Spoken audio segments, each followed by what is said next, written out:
Et bonjour à tous, merci de nous retrouver comme toutes les semaines pour les webinaires de French Morning Media Group, le média pour les Français aux États-Unis depuis plus de 17 ans.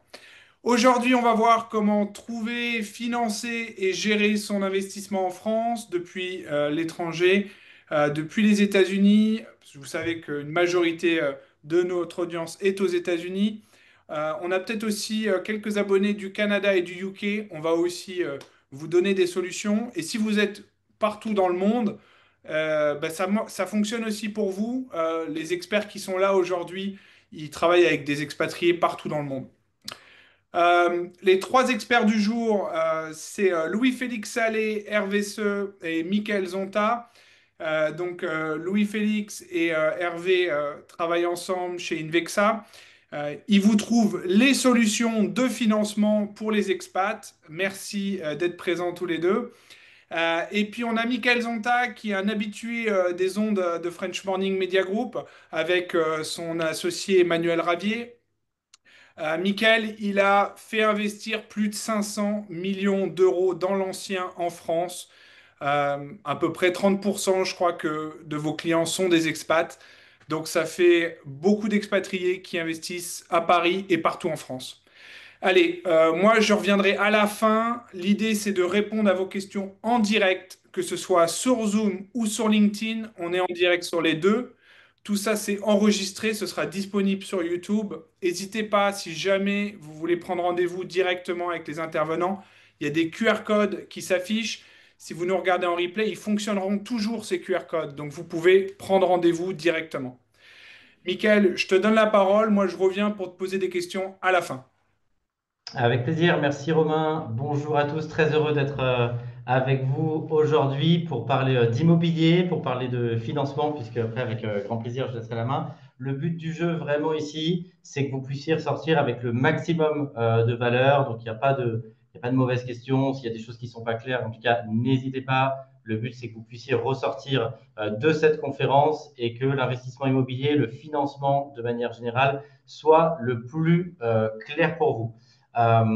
Merci Robin, parce qu'on accompagne beaucoup d'investisseurs et beaucoup d'investisseurs non résidents fiscaux français. C'est 30-40% de notre clientèle et on va montrer aussi, parce qu'il y a beaucoup de très bons côtés en France et l'immobilier et le financement en fait partie quand on compare avec le reste de l'Europe de manière générale ou le reste du monde. Et donc, je vais vous donner ma synthèse en tant qu'expert immobilier pour que vous puissiez ressortir vraiment avec toutes les cartes en main de cette conférence. Je m'appelle Mickaël Zonta, j'ai cofondé le groupe investissementlocatif.com. Je suis investisseur aussi à titre personnel. C'est important pour moi parce que j'ai commencé par ça et on a vraiment souhaité ensuite, avec mon associé que vous voyez à l'écran, structurer un service, structurer un produit pour pouvoir avoir le meilleur service et le meilleur produit qu'on aurait aimé avoir en tant qu'investisseur. J'ai la chance d'être investisseur sur plus de 150 lots, donc je connais pas tout, parce qu'on ne connaît jamais tout, mais je connais beaucoup de catégories de produits, que ce soit de l'habitation, que ce soit le commercial, toute la partie colocation, les immeubles de rapport pour ceux qui sont intéressés d'être propriétaires sur un ensemble immobilier complet. Et donc, on a développé cette entreprise au fil du temps. Ça fait maintenant plus de 14 ans qu'on est dans cette industrie. On est des passionnés. J'espère que ça s'entendra. Et si on a la chance ensuite d'échanger ensemble, ben, on essayera que vous ayez aussi ce virus de l'immobilier. C'est plus de 100 collaborateurs. Je vous mets quelques métriques, plus de 600 millions d'euros investis, plus de 4000 opérations. On avait débuté historiquement, il y a 15 ans de ça, donc à Paris. Et puis, on a développé et maillé le territoire pour pouvoir vous accompagner sur une partie importante du territoire. Le but du jeu, c'est vraiment qu'on puisse être force de proposition et qu'on puisse être conseil sur la localisation. Donc, si vous avez envie d'investir en France, peut-être que vous avez déjà en tête la géographie dans laquelle investir parce que c'est votre port d'attache, vous avez de la famille ou autre, et peut-être que vous souhaitez avoir des conseils, donc avec grand plaisir, on sera là pour vous conseiller sur cette partie. Si on dézoome un peu, c'est important parce que l'année 2025 est déjà très très bien avancée, de vous partager un petit peu les tendances de 2025 et les perspectives de ce qu'on voit sur 2026 sur le marché immobilier.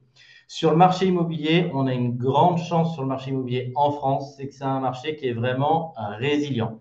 On a connu une très forte augmentation des taux. Il y a quelques mois, ça va commencer à être en année maintenant, puisqu'on avait des taux qui étaient historiquement vraiment très très bas, un peu vraiment en anomalie de marché, 2%, voire même moins.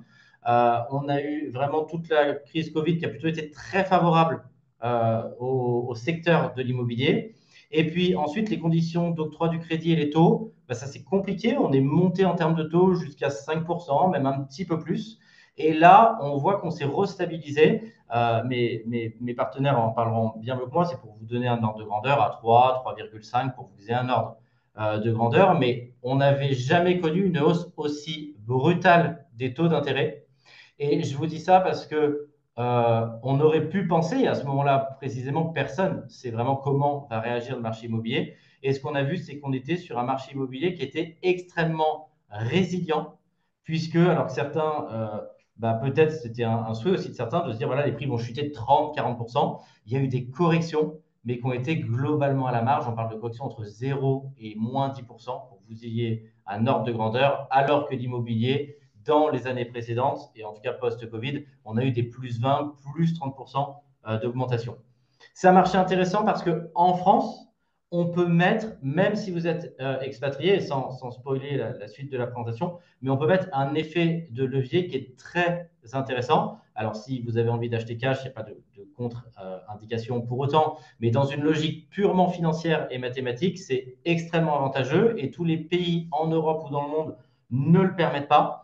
Et sur les dispositifs fiscaux, je vous en parlerai aussi, mais c'est également sur ce point-là extrêmement attractif.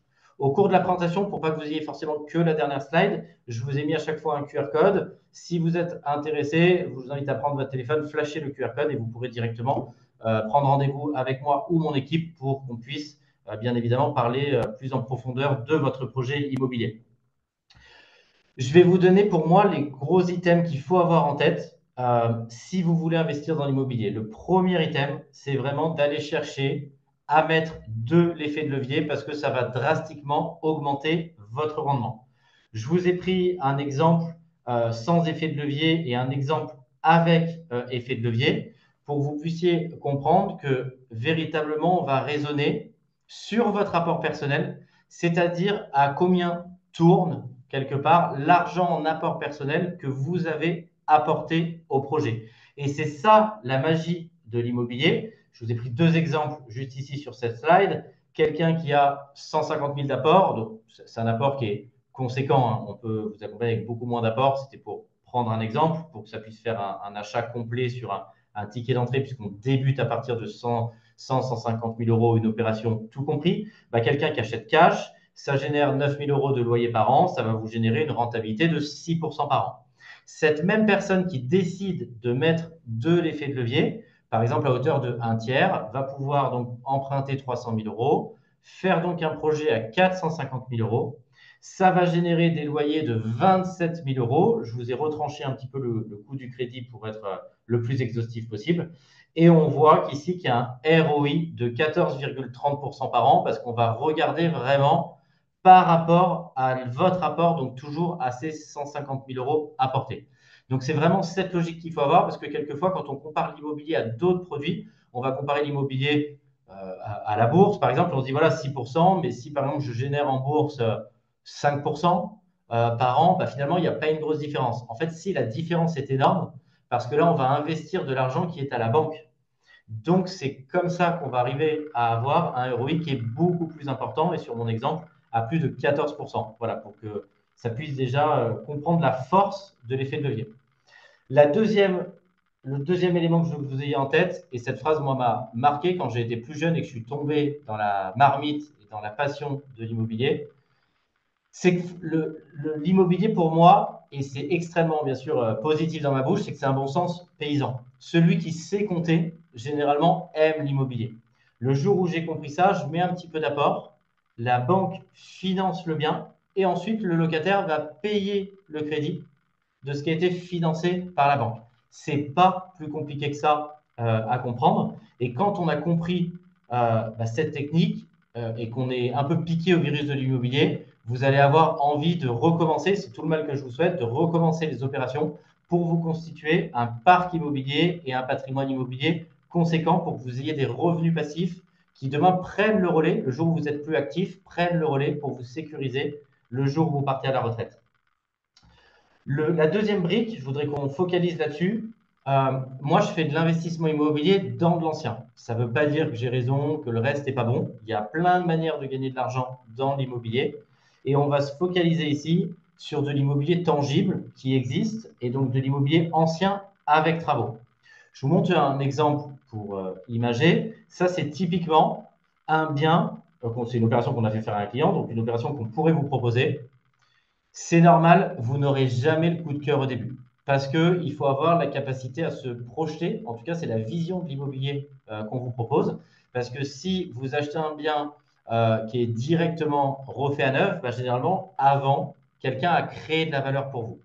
Alors, on ne va pas avoir de religion sur cette question-là. Nous, le sujet, c'est d'arriver à vous faire une bonne affaire. Ça existe, qu'il y ait quand même des biens qui sont une bonne affaire et pour lesquels il n'y a pas forcément autant de travaux. Mais je vous montre un exemple pour que ce soit représentatif de la palette de ce qu'on sait faire pour nos clients. Et bien évidemment, on va le reconfigurer derrière en un produit refait à neuf pour arriver à créer le maximum de valeur.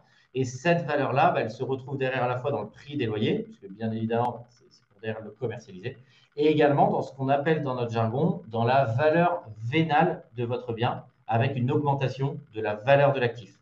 Donc, ce qu'on fait toute l'année pour nos clients, j'ai une équipe de chasseurs qui est présent dans tous les secteurs géographiques que je vous ai présentés précédemment. Et leur métier, c'est d'être au contact de toute personne, de près ou de loin, dans ce monde de l'immobilier qui est susceptible d'avoir une bonne affaire. Ça peut être des marchands de biens, des notaires, des avocats, des huissiers et des gens qui vont vouloir vendre vite le bien. Et pour vendre vite le bien, et là, il y a une décote.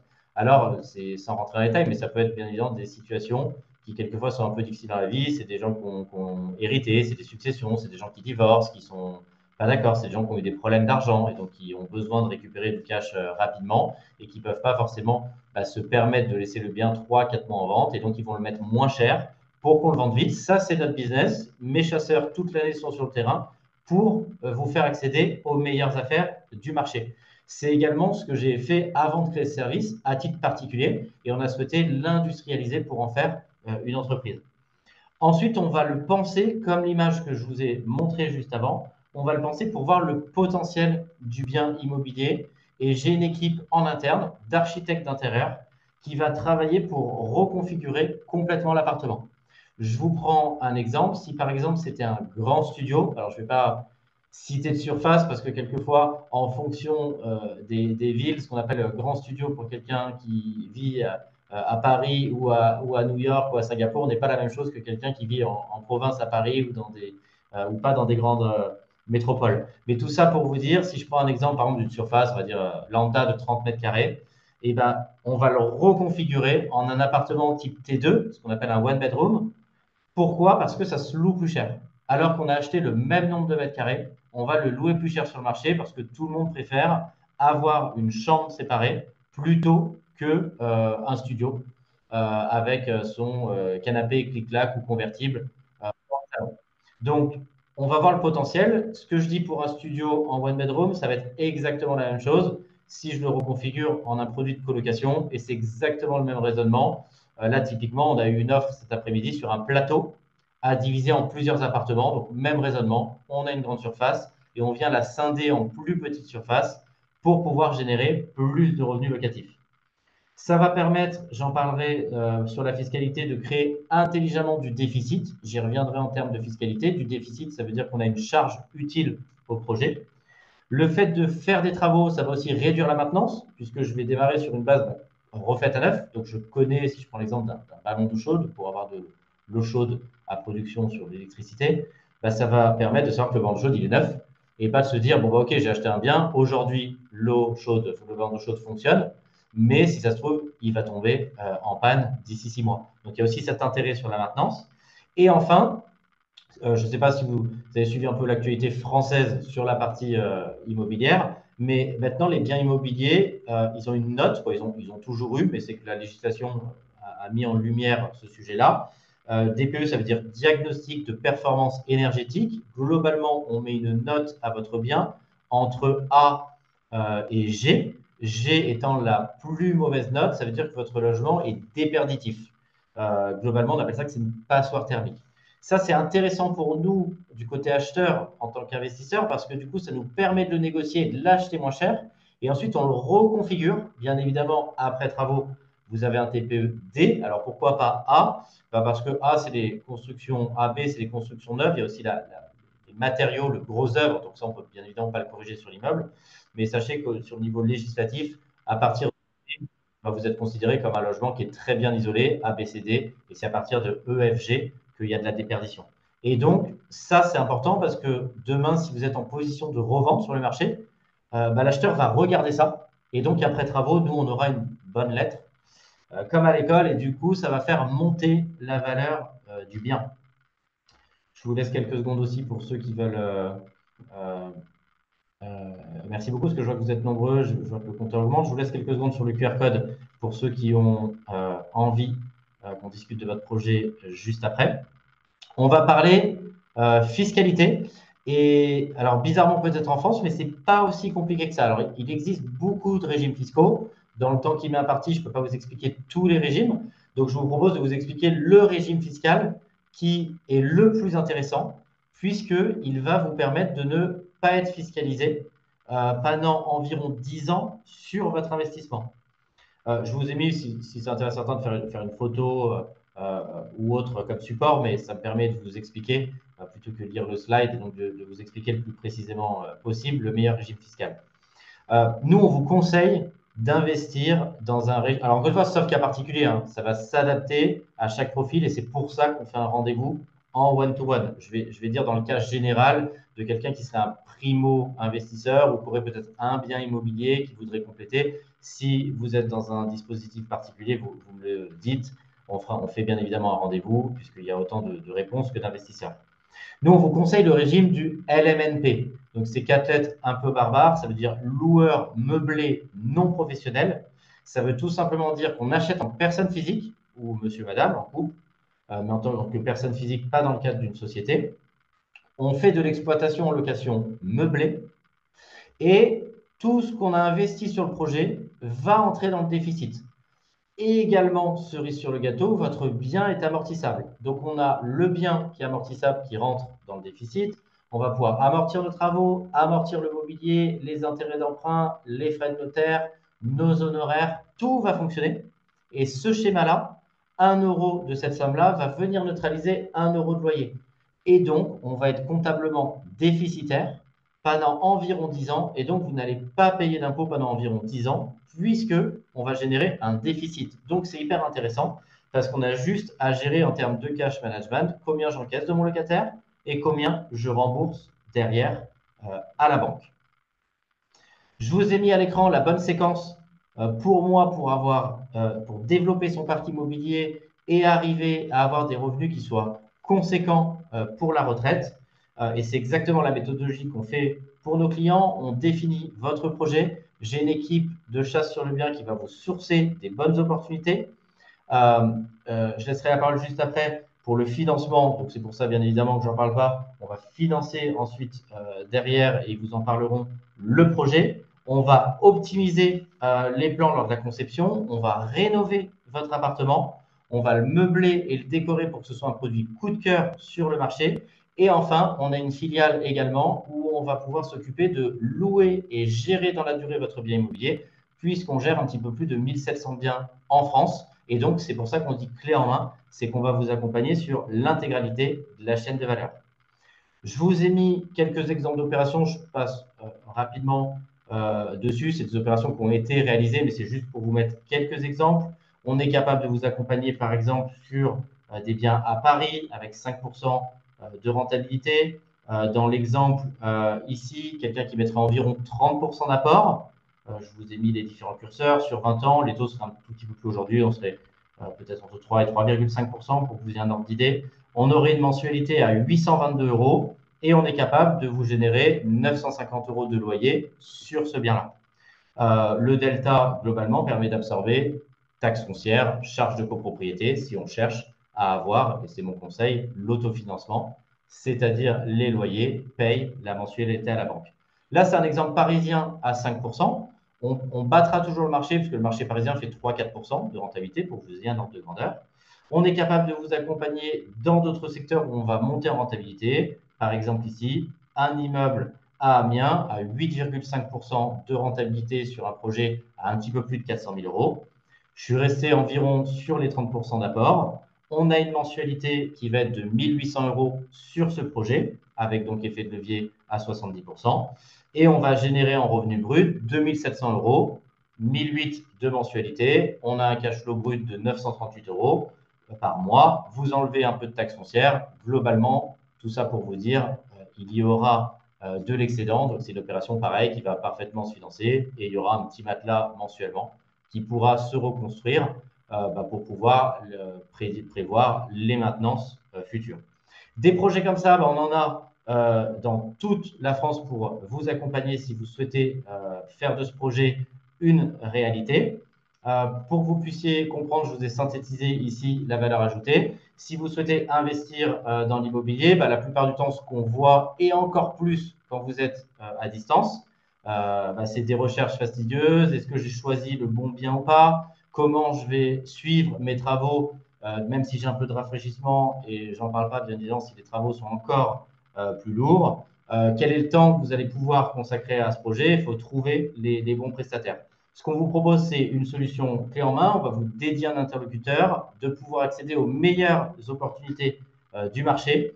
On va vous dédier à la fois un ou plusieurs chasseurs immobiliers si on ouvre plusieurs villes. Vous aurez également un architecte d'intérieur qui va suivre votre projet s'il y a des travaux à réaliser. Et derrière, si c'est clé en main, un gestionnaire pour louer et gérer votre bien dans la durée. Donc le but du jeu, c'est que ce soit bien évidemment le plus fluide possible pour vous et que l'éloignement ne vous empêche pas d'investir dans l'immobilier. Je vous ai mis des clients qu'on a accompagnés. Vous pouvez les retrouver également sur notre chaîne YouTube, puisqu'on a une chaîne YouTube investissement locatif, où vous allez retrouver des vidéos que je fais pour pédagogiques sur l'immobilier, mais également des exemples d'opérations et également des témoignages de clients. Je vous remets une dernière fois le QR code pour toutes celles et ceux qui ont envie de passer à l'action à plusieurs milliers de kilomètres. En tout cas, ne laissez pas l'éloignement géographique vous éloigner de l'immobilier. Merci à tous. Merci Michael. Une fois que on a, et peut-être même avant de trouver la pépite avec Michael, il faut savoir quel budget on peut allouer. Et donc, on a Louis-Félix et Hervé qui vont nous aider un petit peu à voir combien il faut mettre d'apport, combien on peut acheter, combien on peut investir. Et donc, ils vont nous expliquer comment eux, ils vous trouvent, où que vous soyez dans le monde. Bon, il y a peut-être un ou deux pays où on ne peut pas avoir de solution, mais je pense qu'il y a peu de gens qui doivent être là dans ces pays-là. Ils vont vous trouver la solution avec, je pense, une banque française pour financer le projet que vous allez faire avec Michael. Donc, je vous laisse la parole. Je vois qu'on a pas mal de questions. Bien sûr, les questions, on les prend toujours à la fin. On vous écoute. On a Très reperdu votre bien. partage, par contre, Ouais, Hervé. voilà, je remets au partage. Très bien. Bonsoir. Bonjour tout le monde. Bonsoir pour ceux qui sont en France ou en Europe. Voilà, je suis Hervé Seux et je suis accompagné avec Louis Félix. Merci beaucoup, Michael, pour ta présentation très claire. Tout ça, c'est super beau. Effectivement, ces rendements très attrayants. Nous, ce qu'on vous propose chez Invexa, c'est effectivement de profiter de l'effet de levier.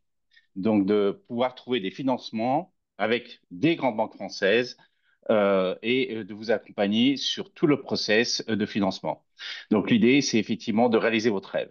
Sur les différentes slides, vous avez un QR code aussi. Donc, n'hésitez pas à scanner pour prendre rendez-vous avec un des associés d'Invexa. Hop, comment je passe ces slides? Voilà.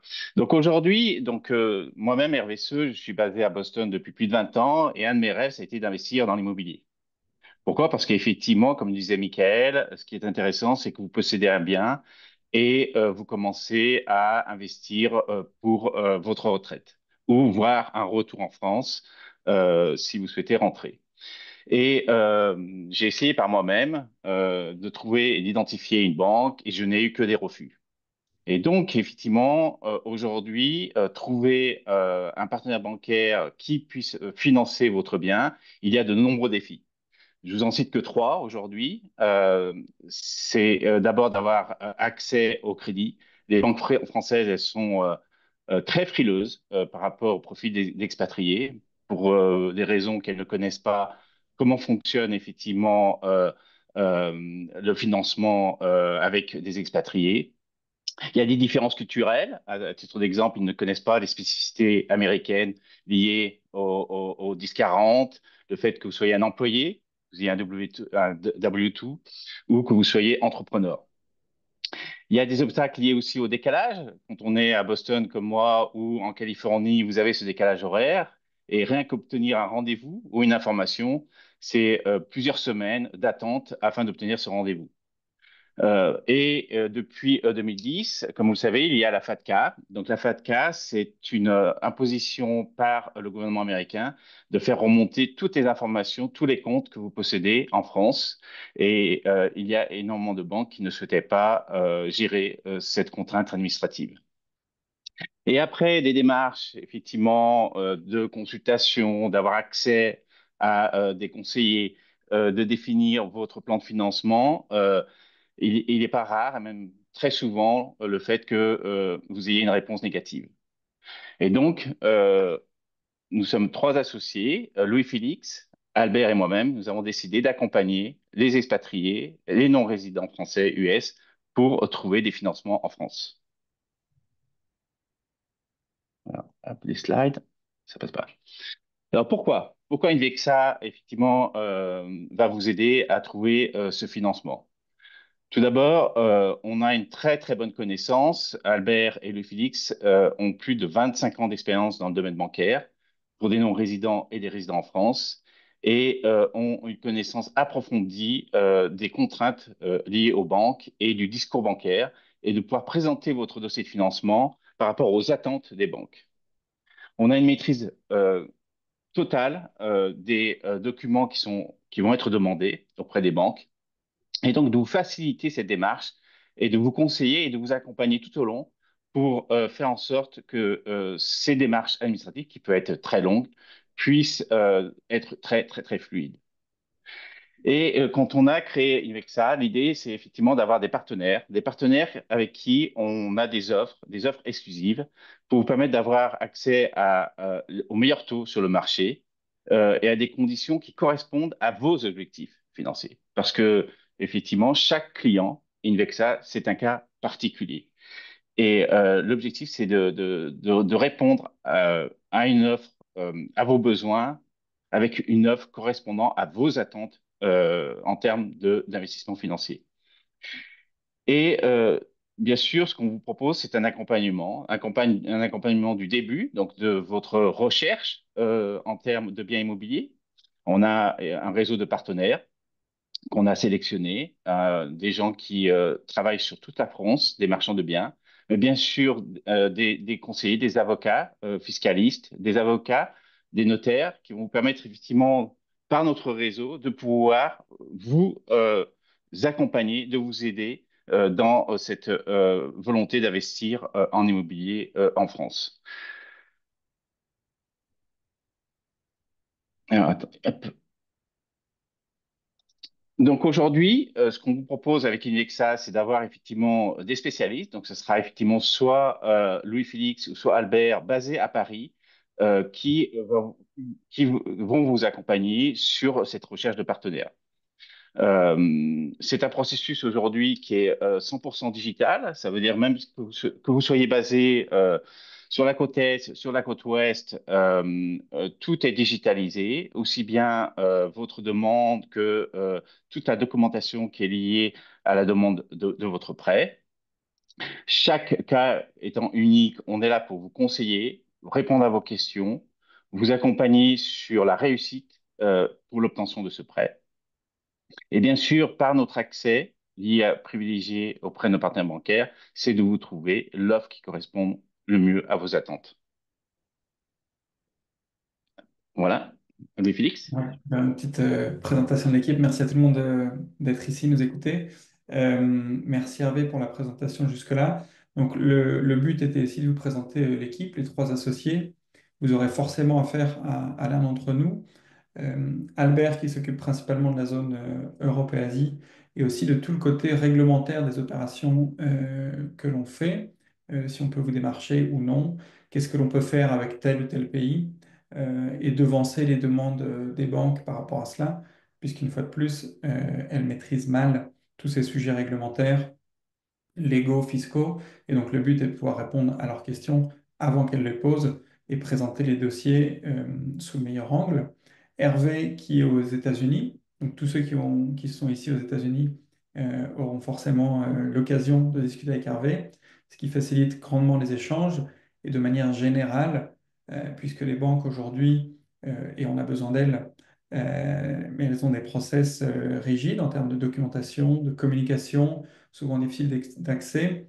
On essaie de faire le tampon en termes, voilà, on est accessible par WhatsApp, ce qui permet d'avoir un accès, pas forcément à toute heure, mais en tous les cas aux heures qui vous conviennent. Et on s'occupe de cela avec Hervé. Et pour ma part, bah, écoutez, c'est écrit, hein, j'ai travaillé à la Société Générale, à la Banque Transatlantique. J'ai moi-même été expatrié pendant presque 10 ans au Mexique. Et donc cette difficulté, je l'ai vécue un petit peu des deux côtés, en tant que fournisseur, en tant que client.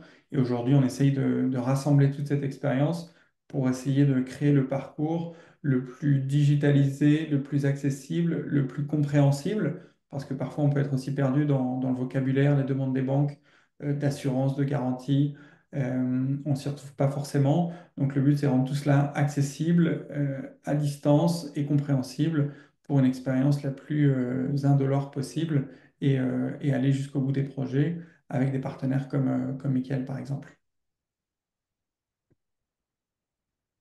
Très bien, merci Louis Félix. Donc aujourd'hui, Invexa, c'est plus de 150 000 clients, 150 000 clients qui ont investi en France, donc des investisseurs US. Nous avons vraiment voulu faire un focus au niveau des non-résidents français qui vivent aux États-Unis, avec un prêt minimum de 100 000 euros et on a des prêts qui peuvent aller jusqu'à plus de 3 millions d'euros.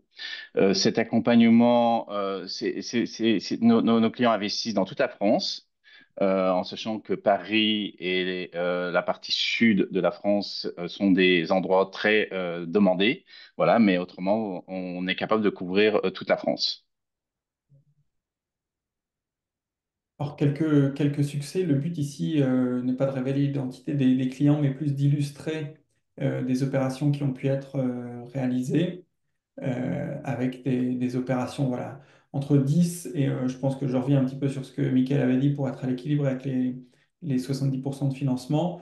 En effet, on est dans ces zones-là, on est entre 10 et 30% d'apport pour des résidents US. Chaque pays a ses propres contraintes réglementaires. J'ai vu passer une question, on demande est-ce que c'est possible en direct ou via des structures. C'est pareil, cela dépend des banques. Aujourd'hui, on ne s'en rend pas très bien compte quand on est expatrié, mais la plupart des banques ne sont pas très friandes de la clientèle expatriée, alors que les revenus sont souvent nettement supérieurs de ceux en France.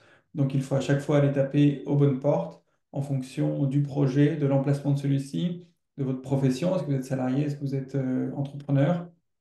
Est-ce que vous souhaitez faire un effet de levier maximum et financer à 100%, mettre un peu d'apport pour être à l'équilibre? Donc, ce que l'on voulait illustrer ici, c'est que euh, toutes les configurations existent. On peut trouver des solutions pour celles-ci. Ce qui est important, ce qui est compliqué de contourner, évidemment, c'est le taux d'endettement que les banques vont scrupuleusement vérifier. Donc, le ratio charge, les charges étant votre loyer, les différents crédits que vous pouvez avoir par ailleurs et revenus, qu'ils soient professionnels ou du patrimoine. Cela, ce sera très difficile de contourner parce que c'est une réglementation qui a été mise en place. Et pour l'apport, quand on l'exprime ici sur ce slide, c'est vraiment l'apport acquisition, éventuellement acquisition plus travaux. En revanche, aujourd'hui, il sera toujours important de pouvoir financer par vous-même les frais, qu'ils soient de notaire ou d'agence. Voilà, peut-être que tous ces points-là feront l'objet de questions plus tard. Je te laisse avancer, Hervé, sur la slide suivante. Oui, peut-être que on peut peut-être juste donner une précision sur le taux d'endettement, qui est un critère effectivement que toutes les banques françaises appliquent. Ce taux d'endettement doit être inférieur à 35% et c'est votre capacité à pouvoir rembourser le crédit. Tout à fait. Il y a pas de credit score en France.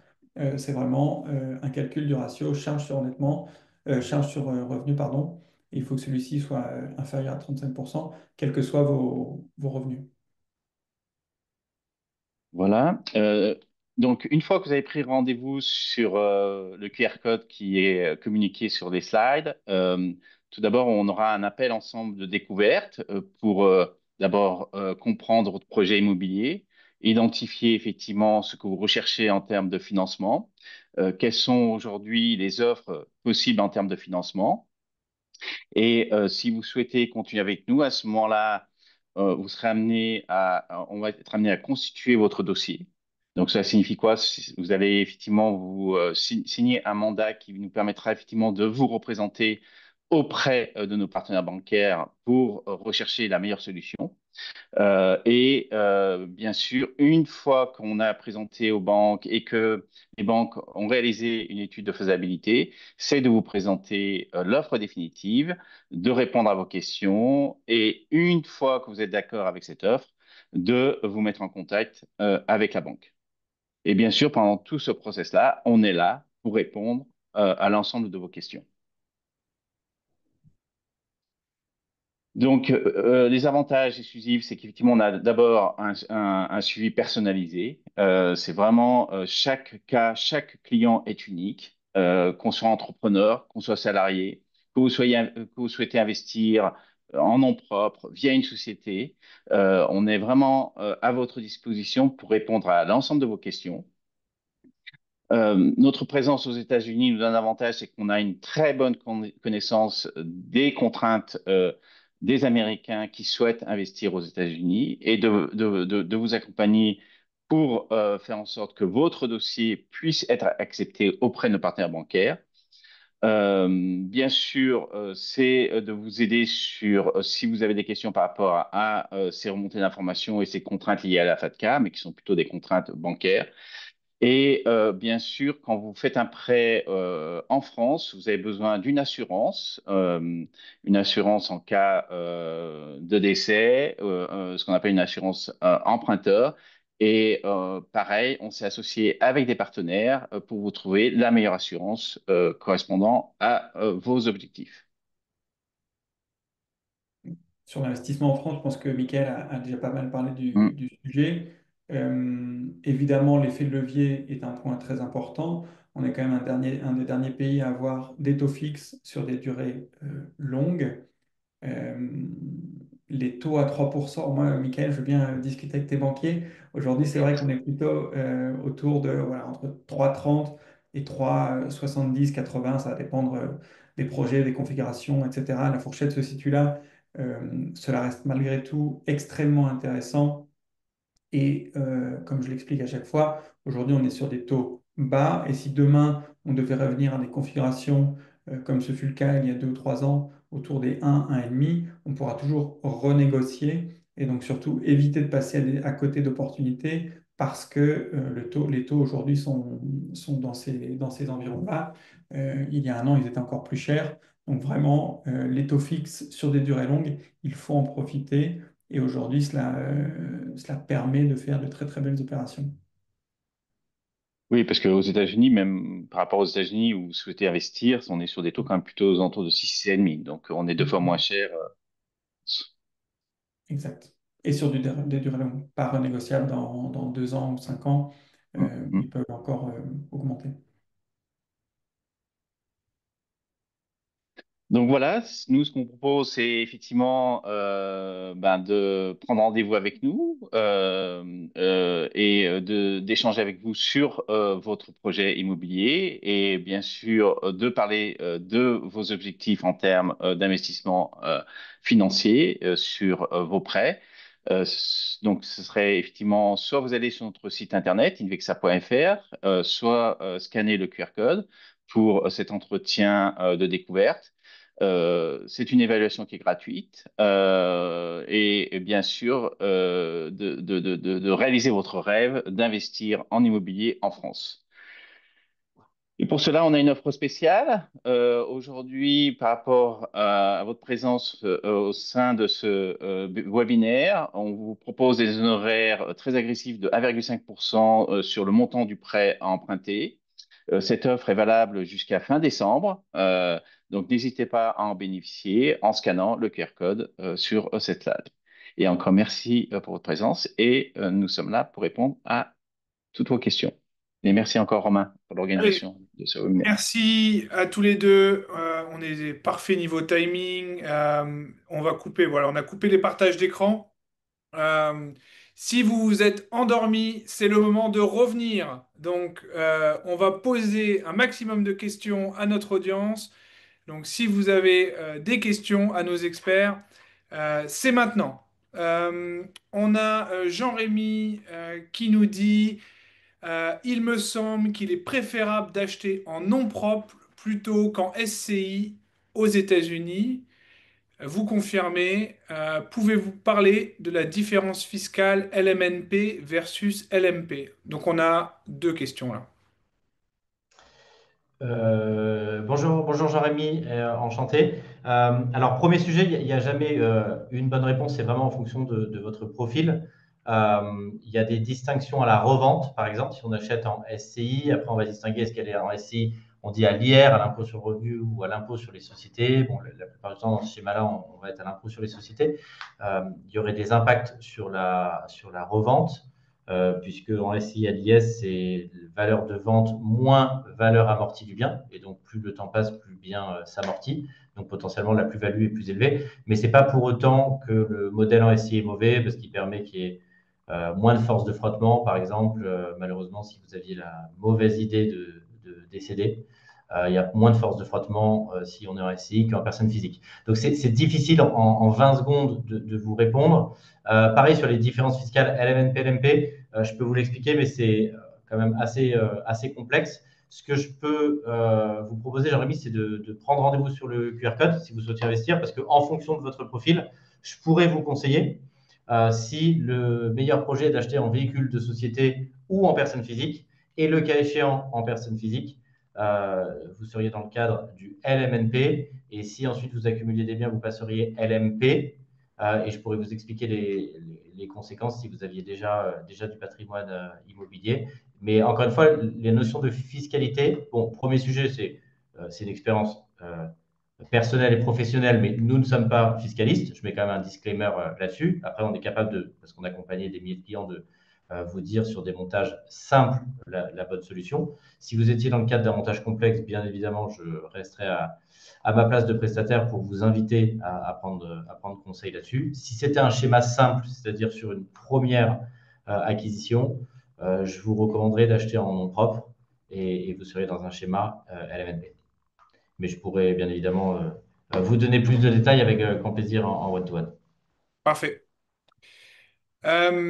Hélène qui nous dit, bonjour, j'ai entendu que la loi de finances 2025 a fait changer certains fonctionnements de la loi LMNP. Les avantages fiscaux sont-ils toujours d'actualité? Oui, bonjour Hélène. Oui, bien sûr, ce qui a changé la loi de finances, c'est sur le calcul de la plus-value. Donc le LMNP existe toujours. Encore une fois, LMNP, loueur meublé non professionnel. J'achète en personne physique, je fais de la location meublée. Ce que la loi de finances est venue changer, c'est le calcul de la plus-value quand il y a plus-value. Euh, c'est plus le bien donc s'amortit, c'est ce qui nous permet de ne pas payer d'impôts. Et donc, plus le temps passe, plus le bien est amorti. C'est là où il faut distinguer l'achat en personne physique de l'achat en personne morale. Dans le cas de figure d'une personne physique, le jour où vous revendez, c'est valeur de vente moins valeur amortie, mais le pourcentage qui s'applique d'imposition sur les plus-values diminue dans le temps parce que vous restez dans le régime des particuliers de la plus-value parce que vous êtes propriétaire en personne physique jusqu'à être zéro au bout de 30 ans. Donc, c'est pour ça qu'on dit souvent qu'acheter en personne physique, c'est intéressant, plus intéressant sur la revente. C'est que chaque jour qui passe, globalement, moins vous payez d'impôts jusqu'à ce que ce soit zéro. À l'inverse de ce que j'ai dit précédemment, pardon, j'ai plus le prénom, mais en achat société, où là, ce sera valeur de vente moins valeur amortie, et on est dans le régime des sociétés. Donc, c'est l'impôt qui s'applique sur les plus-values. C'est 15% jusqu'à 40 000 euros, et ensuite, c'est 25% d'impôt sur les sociétés en France. Mais donc, oui, le régime du LMNP est toujours très attractif et il est toujours en vigueur. Magnifique.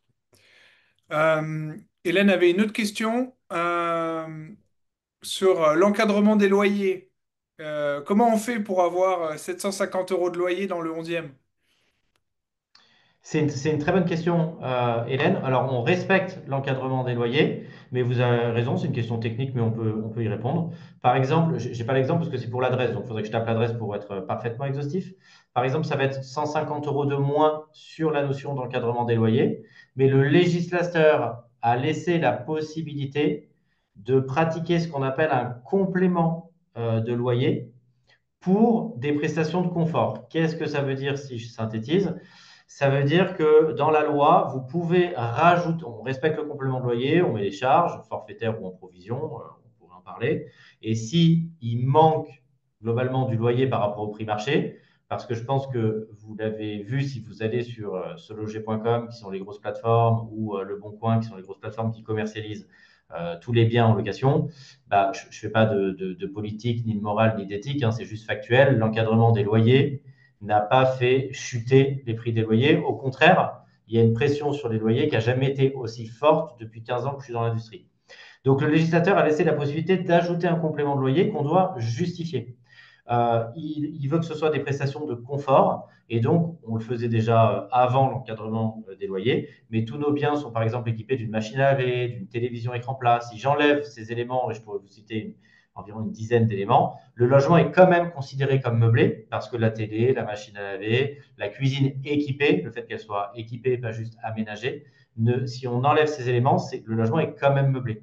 Et donc on vient contractuellement dans le bail venir monétiser environ une centaine d'euros ces prestations de confort qui sont parfaitement légales, et c'est comme ça qu'on aboutit à un loyer plus élevé que l'encadrement des loyers, mais j'aime pas dire ça parce qu'on respecte l'encadrement des loyers, c'est une prestation de confort qui est contractuelle et légale. Magnifique. Euh, Louis-Félix, Hervé, on a une question pour vous. Accompagnez-vous les non-résidents US uniquement pour les financements en direct, donc je pense que c'est personnes physiques, ou également lorsqu'ils investissent via une structure de droit français? Non, les deux sont. J'avais un petit peu anticipé parce que j'avais vu la question apparaître. Les deux sont faisables. Simplement, ça pose quelques restrictions dans le sens où certaines banques n'accompagnent qu'en physique. Donc, cela nous ferme certaines portes. Mais c'est tout à fait réalisable de le faire via une SCI, par exemple. Parfait. Je vois qu'il y a pas mal de gens qui lèvent la main pour parler en audio. Aujourd'hui, on ne va pas prendre de questions en audio. Donc, si vous pouvez mettre votre question par écrit dans le question-réponse, c'est QNR, Q&A, c'est juste sur Zoom là, en bas. Si vous êtes sur LinkedIn, vous pouvez aussi mettre en commentaire, j'ai accès à votre question et je la pose à nos experts. Il nous reste 10 minutes, donc on va essayer de répondre à toutes les questions. Euh, Nicolas qui nous demande, alors je pense que c'est une question pour tous les deux, pour les deux entreprises en tout cas, comment vérifier que votre société est légale? Vous ne le pouvez pas et c'est bien ça tout l'intérêt. Non, c'est une blague. Parce qu'on peut vous donner le SIRET. Donc, pour ma part, je vais répondre. Donc, on a deux sociétés qui interviennent. La première, donc, c'est pour la partie acquisition. C'est un métier encadré par la loi Hoguet en France. On dispose d'une carte T, une carte de transaction, une carte G et une carte de gestion. Et ça se fait au travers d'une société immatriculée en France et pas ailleurs dans le monde. Même réponse ici, hein. La société est enregistrée, on a souscrit des assurances. Et aujourd'hui, quelque part, les seuls à prendre un risque, j'ai envie de dire, si je tire un petit peu sur le trait, c'est nous. On facture au succès. Il n'y a aucun fonds qui transite. Je comprends bien les sujets sur les scams auxquels on peut être habitué sur les finances. Il n'y a aucun fonds qui transite par nos comptes, à part notre facture, qui est envoyée une fois que le prêt est trouvé, signé est délivré par la banque. Tout le reste, ça se passe avec la banque sur un compte qui est ouvert à votre nom et on travaille avec des banques de renom en France que tout le monde connaît. Oui, sur l'acquisition, c'est pareil, hein, j'enfonce peut-être une porte ouverte, mais c'est une très bonne remarque, Louis-Félix, que tu fais sur les fonds d'une acquisition en France. Bien évidemment, le prix du bien transite par le notaire et ne transite pas par aucun autre tiers. Pour les questions fiscales, Michael, Louis-Félix, peut-être qu'on peut soit prendre des rendez-vous privés, comme ça vous pouvez voir cas par cas. Sinon, je vous invite à venir à tous les webinaires qu'on fait sur la fiscalité transatlantique. Sur French Morning, on doit en organiser 4 ou 5 par an. Voilà. Donc, et si jamais vous avez besoin d'un conseil avisé d'un CPA franco-américain, je peux aussi, si vous m'écrivez un mail, je peux vous donner plusieurs contacts et vous faites votre shopping. Euh, donc, je vais mettre les questions fiscales un peu de côté puisque je pense qu'on en aura trop. Euh, Ah, tiens, ça c'est pas mal comme question. Maxime qui nous dit, merci pour cette présentation. Étant résident US, si je veux acheter un bien en France via un emprunt, est-ce qu'il est possible de trouver une banque aux États-Unis qui va m'octroyer un prêt aux États-Unis ou bien il faut impérativement trouver une banque située en France avec un emprunt contracté en France? Oui, je peux répondre. Je pense que la clé de la réponse est dans le impérativement. Est-ce qu'il faut impérativement une banque en France? Non.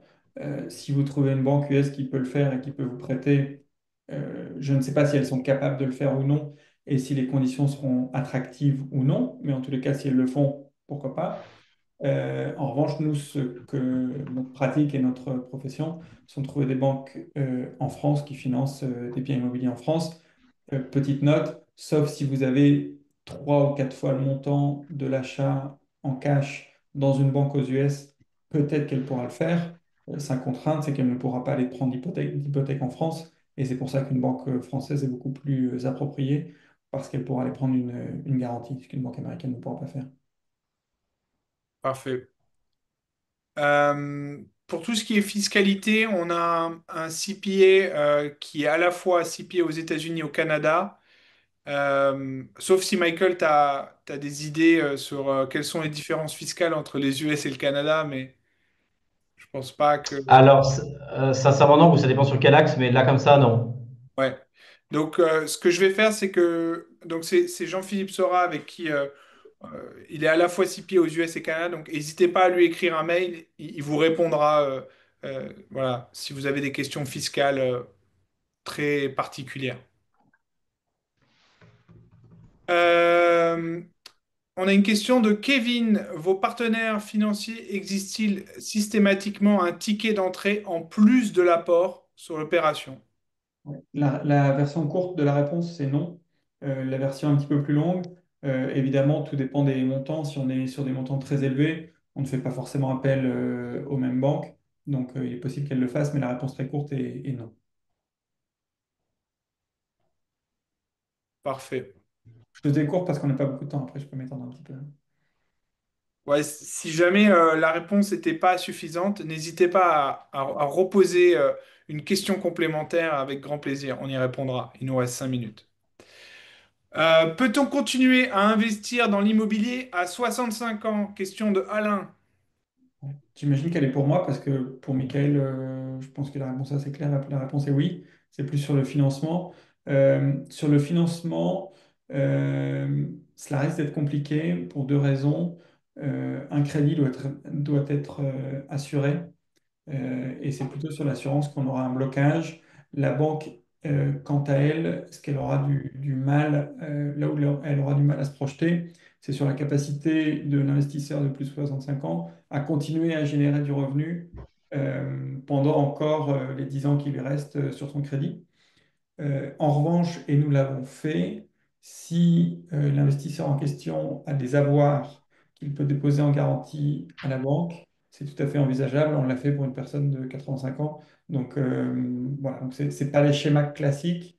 En revanche, si c'est basé sur voilà, la génération de revenus, qu'ils soient professionnels ou de retraite, sera nettement plus compliqué.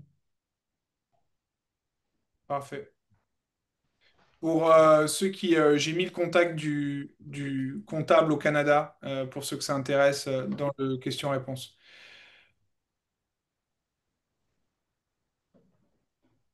Question de Clara, pour toi, Michael. Bonjour. Dans le cas d'un achat dans l'ancien qui nécessite des rénovations pour un Français résident US, comment s'effectue le suivi des travaux via vos services?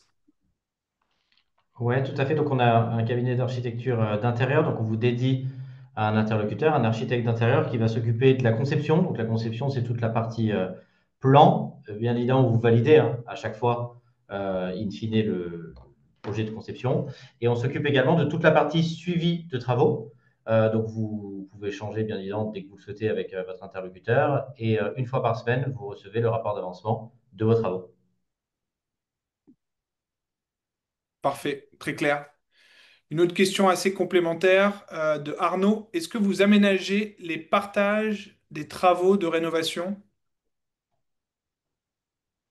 Car j'ai l'habitude de Est-ce que rénover mes unités à Montréal. je ne sais pas ce que c'est, le partage des travaux. Je suis pas sûr de comprendre non plus. Si vous voulez peut-être reposer votre question, Arnaud. Euh, ok, bon.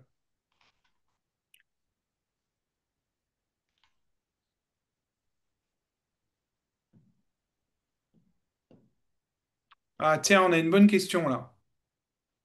Il y a un concurrent à vous avec qui il a fait une simulation. Donc c'est un auditeur anonyme. Il a été refroidi quand il a compris que les banques françaises demandent de déposer et laisser une certaine somme, en l'occurrence 25 000 $ dans mon cas. Donc je pense que c'est une histoire de nantissement sur un compte d'épargne pour pouvoir obtenir un crédit immobilier. Je précise que c'est en plus de l'apport pour l'achat du bien immobilier. Est-ce que vous pouvez parler de votre expérience avec vos banques partenaires? Merci. Oui, bah comme c'est expliqué, c'est une banque qui a fait cette demande. Il y a autant d'offres que de banques. Donc, certaines, effectivement, le demandent, d'autres non. Et je reviens à la question à laquelle j'ai répondu précédemment. Donc non, ce n'est pas obligatoire. Euh, il faut parler du projet, de l'emplacement, de la situation de ce spectateur anonyme pour comprendre les contraintes et à quel partenaire on peut l'adresser. Mais en tous les cas, ce ne sont pas toutes les banques qui demandent ce collatéral. Parfait. Peut-être on va, en même temps qu'on a les deux dernières questions, si vous voulez juste chacun remettre chacun à votre tour le QR code. Peut-être Michael, si tu veux mettre ton QR code pour que les gens puissent le scanner, puis après on aura le QR code d'Hervé et Louis-Félix.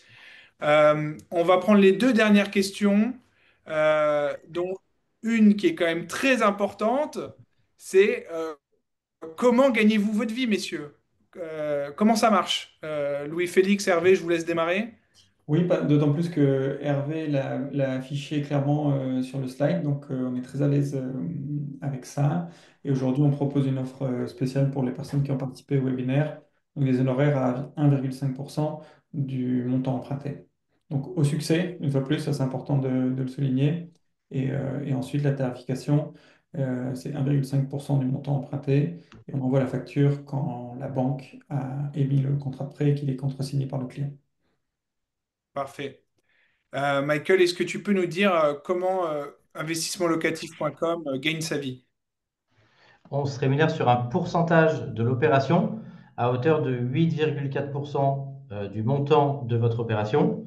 Cette somme rentre également en déficit. Ça vous permet également donc, de repousser l'imposition et une immense majorité de nos horaires sont absorbés dès la chasse parce qu'on va vous sourcer un bien qui est décoté. Parfait, parfait. Et là, vous avez à l'écran le QR code pour avoir un rendez-vous avec Michael. Donc, profitez-en maintenant. Allez, la dernière question, c'était Arnaud qui a précisé. Donc, en fait, il voulait juste savoir s'il peut participer aux travaux, puisqu'il a l'habitude, en fait, de faire de l'immobilier sur Montréal. On cherche toujours des manutentionnaires, Arnaud. Donc, n'hésitez pas pour porter les sacs de ciment, les plaques de Béatrice. Non, je plaisante. Vous pouvez participer. Alors, si vous voulez, ce qu'on n'aime pas, c'est l'intermédiaire. Si vous faites les travaux, bah, on ne les fait pas. Et par contre, si participer dans le sens de coproduire le cahier des charges, analyser les devis et coparticiper le travail de conception de votre logement, oui, avec grand plaisir, puisque ce sera in fine votre appartement. Magnifique. Ce sera le mot de la fin. Si jamais vous n'arrivez pas à contacter un des intervenants dans n'importe quel webinaire de French Morning, vous répondez à un mail French Morning, une newsletter ou quoi que ce soit. Et nous, ensuite, on forwardera l'email aux intervenants, aux experts. Merci de nous avoir suivis jusqu'à la fin. Merci pour vos questions très pertinentes. Merci, messieurs, pour vos réponses encore plus pertinentes. Je vous invite à venir sur le webinaire de la semaine prochaine. On parlera de comment négocier votre rupture de contrat de travail quand vous êtes expatrié en contrat français ou étranger. Merci encore. À très bientôt sur French Morning. Au revoir. Merci. Merci à tous, au Au revoir. revoir.